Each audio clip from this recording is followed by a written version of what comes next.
Hello and welcome everybody to How to Own a Sports Gym, a tutorial series where I will run you through how easy it is to run a sports facility using OpenGym by running my own make-believe sports facility, Nick's Gym. Quick overview, Nick's Gym is my indoor sports facility that has 2 indoor turf fields. Both can have soccer and volleyball, and the facility is open from 5 p.m. to 2 a.m. on weekdays, but closed on the weekends. In this episode, I'll be showing you how you can create a free account and register your gym for free. If you have a gym day would like to register for OpenGym and would like to follow along with this tutorial series, go to your browser search engine and type in owner.opengym.club so you can follow along. So we start off on the owner's side of OpenGym. I'll be running all of this on a test server. So first thing you want to do is either press this Get Started Now button on the main hero, or in the top right press Sign Up. OpenGym allows you to register an account with either Google or manually, and the best part is once you create an account on the owner side, you could also use it on the client side. So I'll be creating an account manually. First name, John. Last name, Doe. Email, john@gmail.com. Phone number, I'll put a random one in. So password, it has specific rules. So I'll quickly make one. You have this little pop-up that tells you if you're putting a correct password in. Then we want to confirm our password. Okay, everything checks out, and then we acknowledge the terms and conditions, privacy policy, and we create an account. And now we're on the dashboard. Now that we're on the OpenGym owner dashboard, I'd like to quickly take the time to remind you that making an account, registering a gym is completely free on OpenGym. OpenGym only takes a 3% processing fee on all reservations made through the software. So let's say someone makes a reservation to your gym for $100, OpenGym will take $3 of that while you keep $97. So now we'll quickly make our first facility. So we could just press this Add Facility button, and we are now going to be building our gym profile. So in our gym profile, all we need is a name, description, contact information, location. So gym name, Nick's Gym, like I mentioned before. Description, premium gym in the NYC area that provides soccer and volleyball to the public. You can of course make a more detailed description, more information about your gym, but for now that should be good for me. Put a random phone number that people can contact the gym at. We'll do john@gmail.com as our email. And I have a website, let's say, nextgym.com, but the website is completely optional. And then location. Location will be verified by our servers, so if you put an incorrect location that doesn't really exist or is too far off an actual location, you'll get an error. And if you have a location that's close enough, it will make it so other users can find your gym easily. So our street address will be 500 Rockefeller Street, City, New York, state, scroll down to New York, and zip, save and continue. So there were some problems trying to register your gym, and this is because of our location. This doesn't really exist. So First Avenue, and that should work instead. One of the perks of OpenGym is that you can continue your gym registration whenever you feel like it. So let's say we go back to dashboard and we come back another day. So let's refresh. All our details are saved. We can continue registration right where we left off, and our previous details are all saved. Next, we can onboard with Stripe. OpenGym uses Stripe for online business verification, payouts, and online payment processing from your clients. Stripe allows OpenGym to accept online payments from your clients and then transfer the funds to your bank account, usually within the day. Stripe onboarding is a fast and straightforward process that Stripe uses to verify your identity, your business ownership, and connect your bank account so you can receive payouts when someone books a field or court at your facility. So to get started, we'll just press this Onboard with Stripe button. It will then redirect us to Stripe. Okay, so since I'm on a test server, you'll see some test details. I'll be using mostly test details in this description. So we'll use a test phone number to get started. Continue. Use a test code and the verification code. And then it'll ask us for business verification. So let's say I'm a company, a sole proprietorship.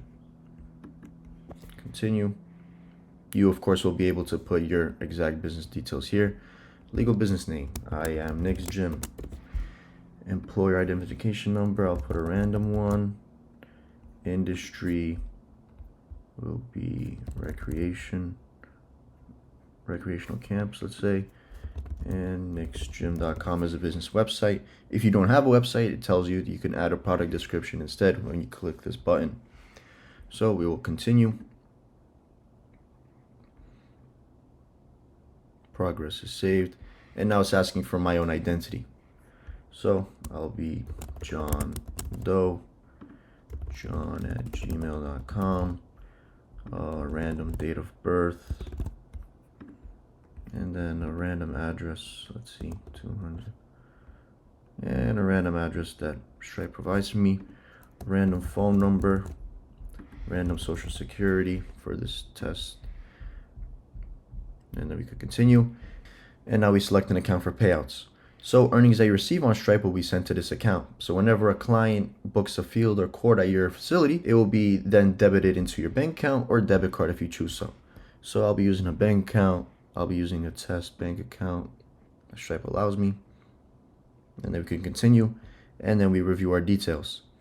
So usually in the live server, Stripe will allow you to connect to your bank account portal, like Bank of America, TD Bank, etc. And you'll be able to get onboarded within an instant. Here, I don't have that luxury, so I'll have to fill in some missing information like my complete social security number, verifying. And then we have to add more missing information. Proof of identity document. I'll use a test document. Okay, back to the screen. It's again verifying, trying to review our details. And then we can agree and submit, which will now redirect us to the OpenGym website. So if you connect it to your business bank account portal, you should be automatically onboarded like this. And we're now good to go. After we complete our Stripe onboarding, we can now do our business hours. So whatever business hours I select here, that's the only times that clients will be able to book field or court rentals on the OpenGym website. So if you remember correctly, Nick's Gym open on the weekdays from 5 p.m. to 2 a.m., but close on the weekends. So I can quickly just close down the weekends and get started on my weekdays. Start off by going to Monday, putting 5 p.m. open to 2 a.m. But I won't put this 2 a.m. I'll put 2 a.m. plus 1, which means 2 a.m. on the next day.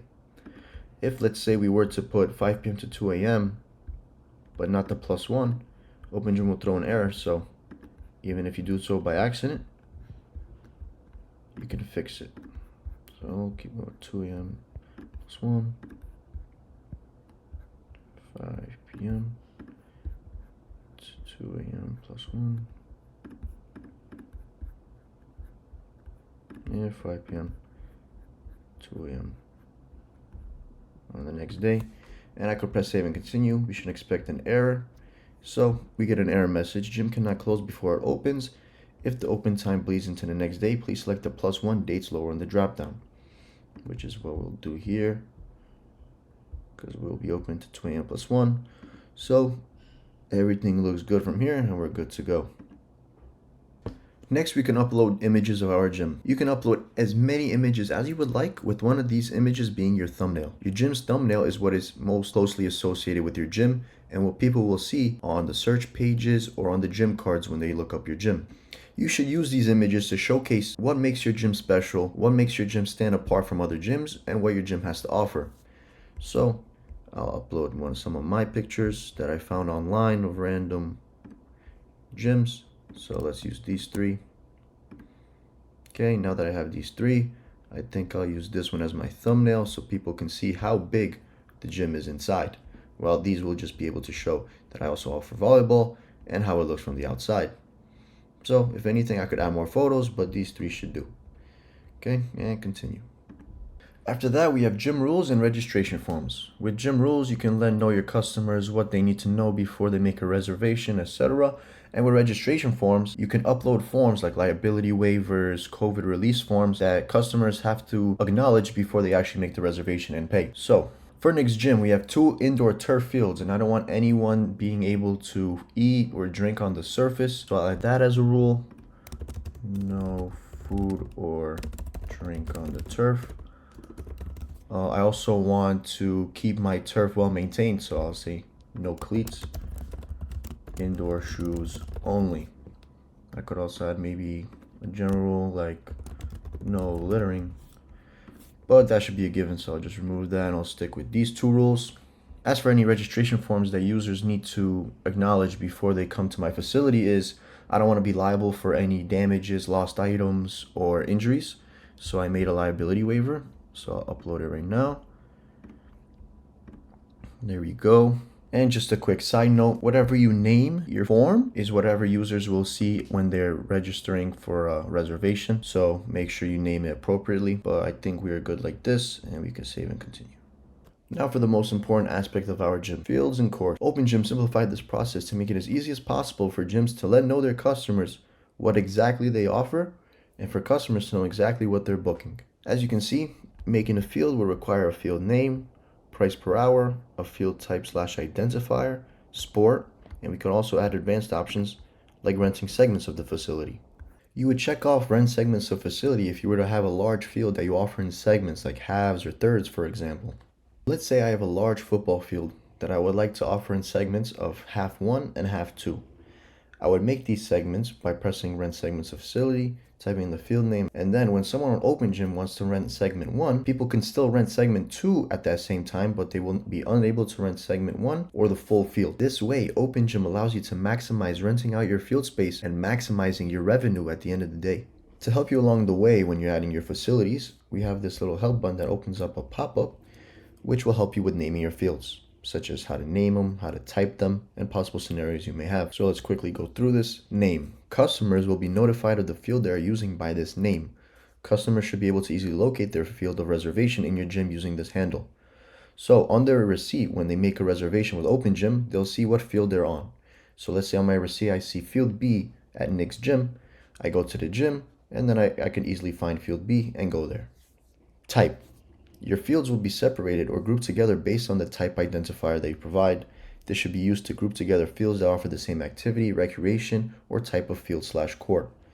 So, examples, let's say you have a full court, a half court. If you name two fields half court, both of them will be grouped together, and when a person's making a reservation, they could be placing either that one field or the other field since they're both of the same type. And lastly, we have some scenarios that'll give you an idea about how name and type goes hand in hand. So for first scenario, your gym offers two fields that are exactly the same, which in Nick's gym is the case. You name the first field field 1 and the second field 2 so customers know where to go. However, the type you assign for both is regulation size field so customers know what to expect when booking. So for Nick's gym, we have a soccer field, a volleyball field at the same time. So regulation size, people will be able to understand what they're booking. Okay, so let's go on to add our fields. We have two fields at Nick's gym. Field name of field 1 will just be field 1. Price per hour, $50. Field type identifier, regulation size. And the sport we offer is soccer and volleyball. Advanced options, we won't be renting segments of facilities, so we can keep going. And let's add another facility, field 2. Price per hour, $50. And this will also be regulation size. If you have two fields that are the same type, make sure you have both of them be exactly the same written on the type identifier so they could be grouped together when people are making reservations. And this is also soccer volleyball. So just to double check. Yep. And we can now save and continue.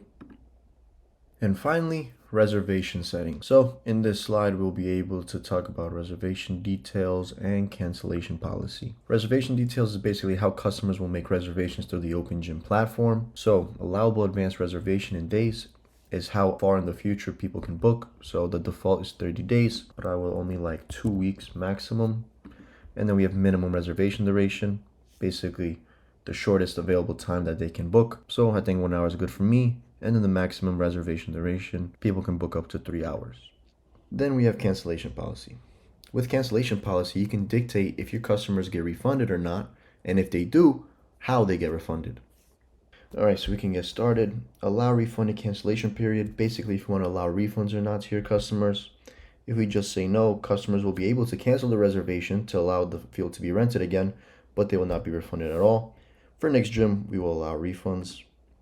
So how long before arrival can the guest cancel for a refund? In days, basically in between 7 and 0 days before the reservation, a person will not get refunded at all, even if I allow refunds, but before up to 7 days, they'll get refunded according to my cancellation policy. So we have 3 possible cancellation policies. Cancellation fee, which is a flat fee that they get refunded. No fee, which is a full refund, or partial refund based on how much they paid, a percentage. So if I were to choose cancellation fee, I could choose, let's say, $20. If I say no fee, no cancellation fee, completely refunded, and partial refund, I could put a percentage, so 50%. And for next gym, we'll go with 50%. So basically, if a person makes a reservation for $100, 50% he gets refunded, and I keep 50%. So it looks good, and we're good to proceed to preview. And now we can finally preview our gym. So on the OpenGym website, this is how our gym page would look like with next gym, the option to favorite. We can message our gym or make a reservation. We have our 3 images with a thumbnail here. You can click on it. Users will be able to have a gallery and scroll through. Next, we have our title, our description that we added, and our fields. So we have regulation size soccer at $50 an hour, regulation size volleyball at $50 an hour. We could click here and make a reservation.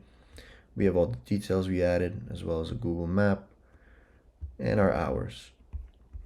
For reviews, we can see how it's going to look like. Rules and policies, no food or drink in the turf, no cleats, indoor shoes only, and cancellation policy, refund allowed up to 7 days before your reserved time slot. This gym will provide you 50% refund within your allowed refund period. So if everything checks out, we can just publish and go to our dashboard. If something it doesn't seem right, you're not satisfied with how something looks, you want to change it, we can go back to editing. But I think we're good here. I'm going to publish. And boom, we are now at our owner dashboard for Nick's gym.